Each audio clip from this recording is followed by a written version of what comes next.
po mga kaibigan, yung ating pong ginagawa po paghahanda po para po sa pagkakabit po natin ng steel deck. Bali dito po mga kaibigan, konti lang po yung kakabit natin na kahoy. Bali gagamitin pa sa kumpara po sa pagkakabit po ng plywood o plyboard.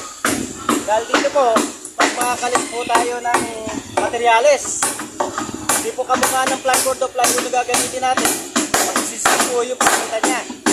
Para mas matibay pa sa dito po mga kaibigan, 90 cm lang po palagi yung ating pagitan. Bawat sa puna ito. Puna yan. Basta wag lang po tayo lalagpas sa 90 cm para mapanatili po natin yung katatagan po ng ating pansalo.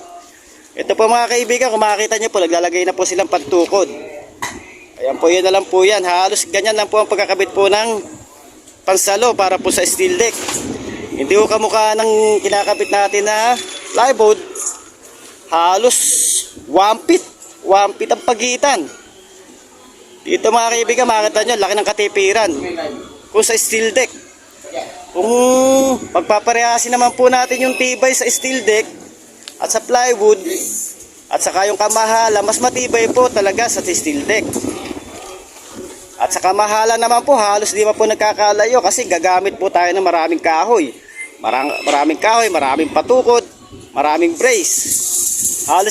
At pati na rin po sa trabaho mga kaibigan, malaki po ang ating natitipid. Kasi nga po, madali lang po siyang gawin kaysa po sa dati nating kinagawian.